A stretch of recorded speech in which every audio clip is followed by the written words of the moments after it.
Olá a todos, aqui estou eu no nosso canal de Arqueologia da Tecnologia, Arqueologia Eletrônica, em que a gente volta para o passado para mostrar coisas interessantes e importantes da eletrônica nos anos que vêm desde lá de 1800 e até antes, quando os primeiros experimentos com eletricidade foram feitos. Nossa viagem vai hoje nos levar até os anos 40, 50, 60 e até mesmo depois, em que existiam meios de informação para os técnicos que hoje talvez os jovens nem imaginem que existiam. Então, por exemplo, um tipo de tecnologia, um tipo de meio de informação, de mídia para os técnicos muito usados, já que naquela época não havia a internet, eram os chamadas tabelas deslizantes, que eram espécies de ábacos, como esse aqui, da RCA, em que você tem o quê? Você tem quadradinhos e os soquetes das válvulas. Então, quando você deslizava essa lingueta, aparecia nos quadradinhos, no local em que você parava o número da válvula que você estava consultando, apareciam as funções dos pinos. Então você sabia quais eram os pinos de filamento, quais eram os pinos de grade, de catodo e de placa.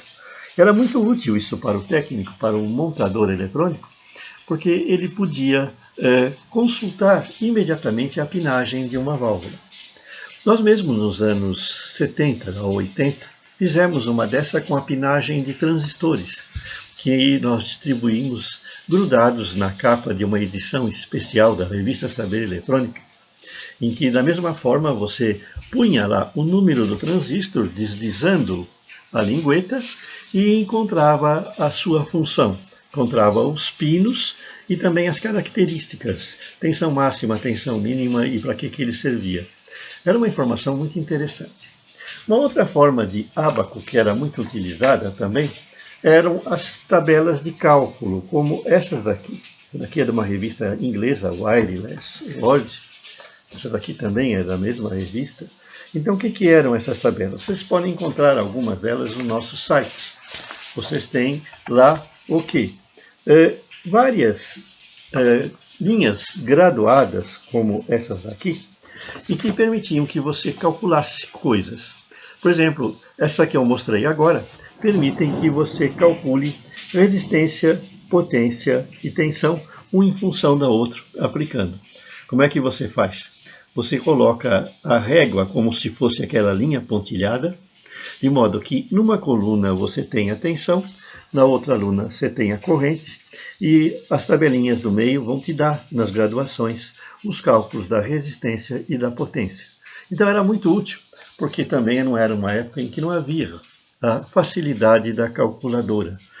E haviam também naquela época os chamados infocards, como esse aqui, que vinham encartados normalmente em revistas e que continham um monte de informações úteis, como, por exemplo, características dos transistores mais usados. Então, aqui nesse daqui nós temos transistores de germânio e de silício e coisas semelhantes, que eram muito úteis para quem mexia com eletrônica. Esse aqui, por exemplo, é um ábaco para o cálculo de componentes, e vocês têm lá o famoso círculo da lei de Ohm, que eu sempre falo nos meus artigos técnicos, para você calcular resistências, calcular outras coisas. Esse aqui, por exemplo, já é um grandão, que tem o quê? A tabela de fios esmaltados, fios comuns, que você tinha lá todas as características, como espessura, resistência de ohms por metro e tudo mais. Mas o que pegava muito naquela época, e que era uma grande atração nas revistas, eram os pôsteres. E muitas revistas tinham encartados pôster como esses. E esse daqui, por exemplo, é um pôster da revista Everyday Electronics de março de 73.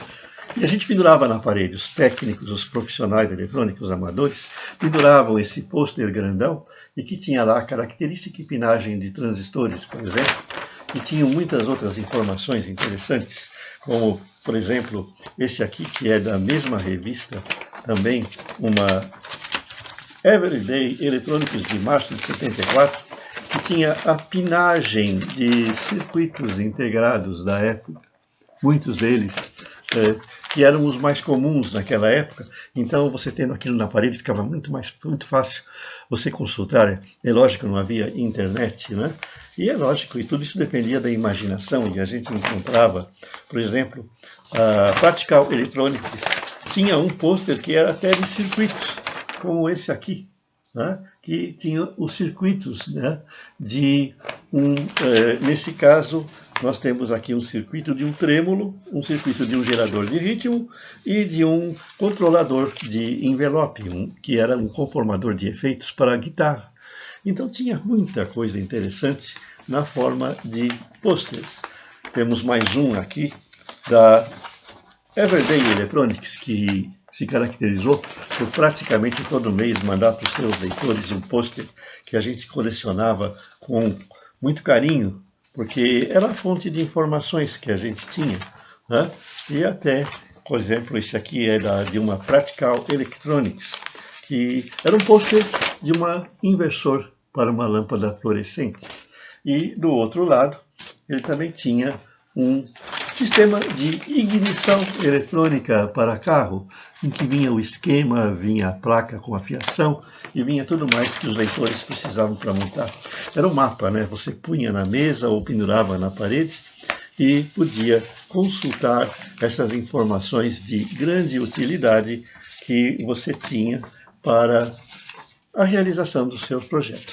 E alguns também encartavam pequenos manuaizinhos, como esse aqui, né?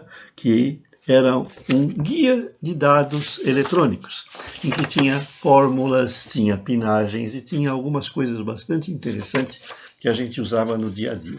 E a gente colecionava isso avidamente, porque a gente colocava até na parede, ou então guardava para a gente consultar. Esse aqui, por exemplo, da Practical Wireless, é um que já me pediram para fazer aqui. Eventualmente a gente vai pensar nisso. Olha só que beleza. É um cartazinho, certo? Feito com papelão, que você pode deixar ele em cima da mesa, que tenha a identificação e os códigos de capacitores.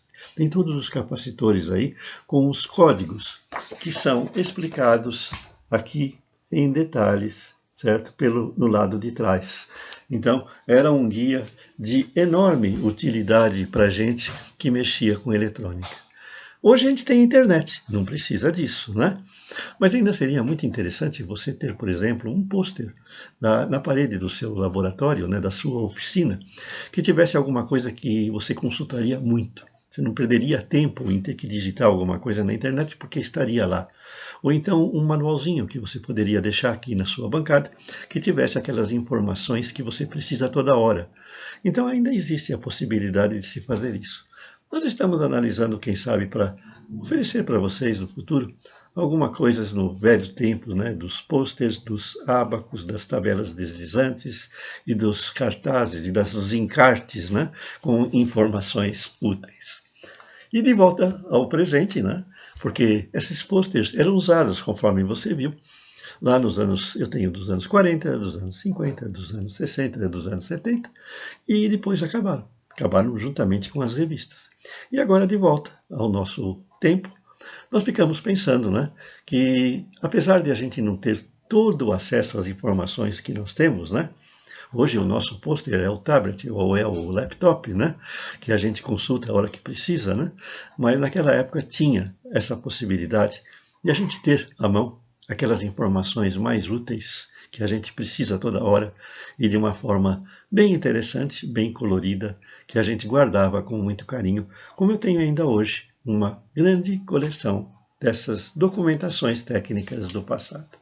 Voltando ao futuro, eu deixo com vocês a possibilidade de nos acompanhar nesse canal, onde poderemos, eventualmente, fazer novas viagens para encontrar coisas interessantes da tecnologia do passado. Até mais!